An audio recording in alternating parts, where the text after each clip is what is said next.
这是冲绳岛的知念岬。昨晚从北海道来到了冲绳岛，今天坐公交车把岛的南部几个景点逛了逛。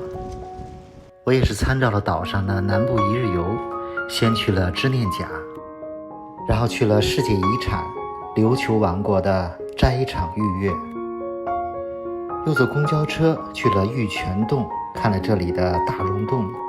傍晚来到了赖长岛看日落，这里被称为小圣托里尼。这是住的酒店，我这个酒店叫那霸王子酒店，开始订的时候是300，后来看到降价了又取消重订了。一晚265，还包含了早餐。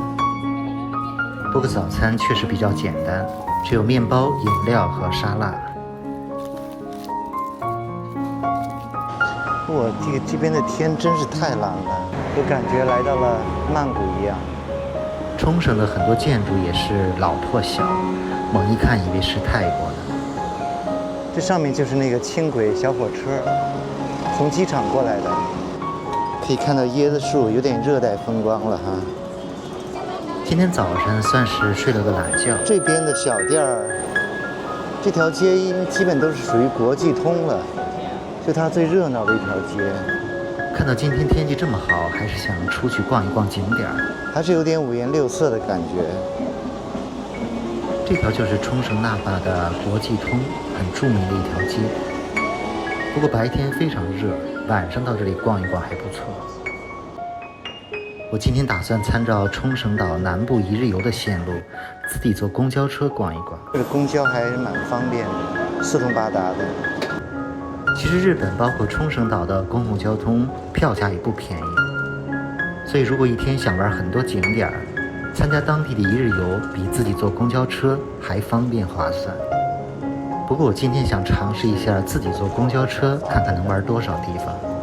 线路我就参考经典的南部一日游线路。哎呀，这个要自己坐公交确实晒死了。我先坐一天公交试一试啊，体验一下。这个比想象的要大，这个冲绳岛，但是交通还是挺方便的。其实去第一个景点知念岬，中间需要倒一次车，感觉这里坐公交的人很少，可能车次太少了吧。这个地方叫斋场御岳入口，这有2大景点，知念岬，先去这个。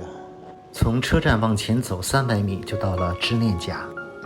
我在北海道已经去了很多这甲那甲的了。我现在所在的地方就是冲绳的知念岬，这个地方也算是冲绳的绝景之一。这个知念岬是冲绳岛的东南部一个免费的海角公园，大部分人都是自驾或者参加当地的一日团来这里。这里有个金属的雕塑造型，感觉像是个宇宙轴。这里的海水非常的蓝，属于热带海岛的那种海的颜色。有个平台，可以看到远处和下面的碧海蓝天。知念村开村纪念碑，所以这个地方叫知念岬。很晒呀。来冲绳一定要做好严格的防晒准备，因为这里的紫外线实在是太强了。这个海水确实蛮蓝的，而且不光有蓝色吧，还有绿色。知念岬这个地方可以坐公交过来，然后中间倒一次车。这个地方也有那种一日游，有3、4个景点，这是其中最重要的一个景点。翡翠绿、宝石蓝。到山坡上的大树下看一看，看这个树荫下就非常舒服。这个可以看到这个知念岬。这就是知念岬，也算是冲绳风景最美的景点之一吧。这里还有滑翔伞，确实很晒呀。离知念岬不远的地方有一处世界遗产，大概相距几百米的路程，需要门票10几块钱。斋场御岳，这个是世界文化遗产，这算是以前琉球王国祭祀的最高场所。这是当年琉球王国祭祀的最高场所，当时祭祀的人都是女性，祭祀的场所就在这个小山上。九高岛摇摆所，这应该是可以面向太阳升起的地方。整个山上有好几处祭祀的场所。这个祭祀要上山吗？这个冲绳以前古代就是我们称之为琉球王国，曾经也是当时大明朝的属国吧，向明朝进贡的。不过后来好像清朝衰败之后，日本明治维新好像兴起来了，就他同时向两边都朝拜，都上贡。后来日本趁机就把它占为己有了。这就是祭祀的场所之一，是祭祀的地方。他们好像没有什么建筑啊，就是在大自然中。哇，刚发现这下面是个半空的洞啊，然后上面就是大树，树还蛮大。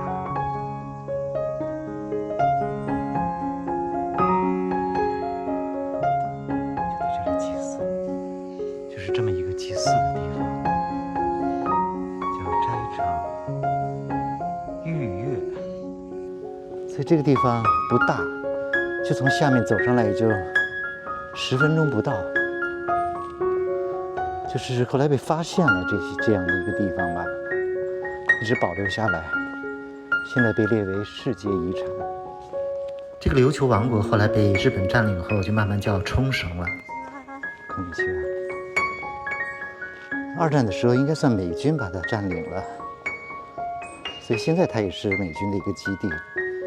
但是后来日本战败之后，本来中国是有可能把它拿回来的，但当时可能因为国内的战乱嘛，可能就没有机会吧，或者说是没心思弄这些事情。后来一直到七几年吧，美国就交给日本管理了。不谈历史，这些历史谈起来太敏感了。这个冲绳也算了，别叫冲绳了，我们就姑且叫它琉球吧，失落的琉球。这琉球的位置在就日本几大岛和台湾之间。哇，这边还有一个地方，这是最大的一处御月，都感觉是在这种悬崖下的半洞窟，在这上面做祈祷。哇，这真凉快。它这个几个祭祀的地方好像规格还不一样，有一些是更高等级的人。这个斋场御月可以近距离地感受历史和文化，因为处在郁郁葱葱的山林里，作为游客来说也挺适合散步和拍照的。走一圈下来半个小时就差不多了，这是建在大自然中，所以还有时间继续前往下一个景点。来车了。下一站选择了玉泉洞，中途还要倒一次车。公交车都没人，小公交车成包车了。玉泉洞，下面是玉泉洞，这个是冲绳里面比较特色的一个景点。这个玉泉洞除了有个大溶洞，还有一个文化村。狮子头，景区还是比较大的，来这里的游客非常多。2000吗？还不便宜呢。天然纪念物，玉泉洞。这里最主要的就是有一个大溶洞，进去参观一下吧。33度，里面21度。哎呦，这夏天是来这个洞是比较舒服的。进到洞里，立刻就凉飕飕了。这个玉泉洞里面整个长度有5公里，是冲绳第1、日本第2大的钟乳石洞。整体来说，这个洞里有点昏暗，只有个别的地方打了一些光。好在我这个口袋相机暗光下拍摄的还不错。其实很多国外的溶洞都比较注意环保，灯光打得很少。所以如果看过了国内那些巨大的美轮美奂的溶洞，来这里就感觉是小菜一碟了。地下河，这水好清啊！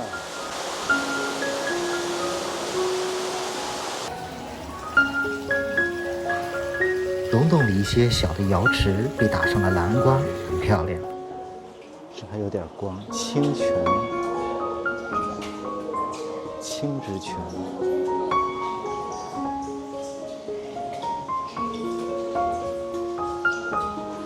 总的来说，在这里如果拍照效果比较一般，不过门口有个免费的拍照点儿，拍一张纪念照还不错。像清池一样。这个溶洞开放的区域大概也有2公里左右吧。神秘的蓝色的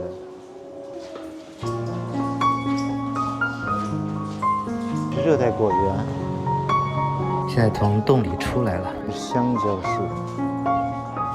其实这个玉泉洞是这边一个很大的文化村王国村的景点之一。琉球王国，陶艺体验，陶器又好热。所以这个景区里除了玉泉洞，还有一些文化村、美食街、植物园等等，有些地方还可以体验一下。工艺制作工艺品，是他们的住房、住宅，木质的，基本都和琉球王国的历史文化有石关。敢当，这应该是住的地方吧。不过夏天在这里游览，在露天中还是比较热的。这是一个博物馆，感觉夏天来这儿也好也不好，就是洞里面还挺凉快的。这个门票也不算便宜吧，2000日元合到80、90，在日本的公园里算贵了。啊，这走廊下还有一些喷的一些凉雾，34度还是挺热的。从北海道一过来不适应。再转一次车。最后一站打算去海边看日落。冲绳岛有几个地方可以看日落，其中赖长岛算是比较有特色的。如果你参加的是一日团，最后一站是这个赖长岛，也可以下车后自己去玩，不跟团回去。到了赖长岛，这个地方有个公交站，最后可以自己回去。这个对面就是机场，恋之岛、赖长岛。这个赖长岛离市中心比较近，所以交通算方便。海边的山坡上有很多白色的餐厅，所以看上去很像是希腊的圣托里尼。傍晚来这里散散步，看看日落，找个海边的视野好的餐厅吃个晚餐，非常浪漫。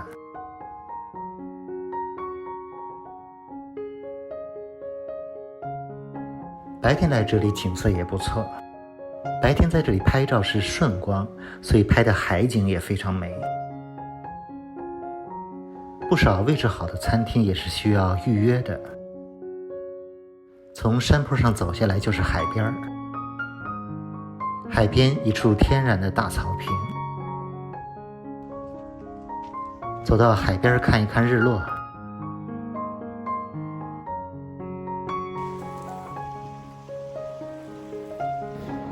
这里因为挨着机场，随时抬头都可以看到巨大的飞机飞过。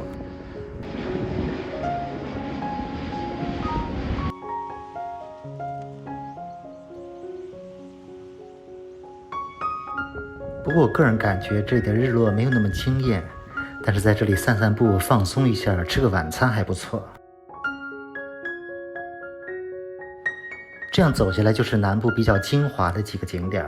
我今天全程坐的是公交车，不过对于普通人而言，参加一日游可能更方便省事。南部一日游的价格大概280，很划算。明天我就打算参加北部的一日游。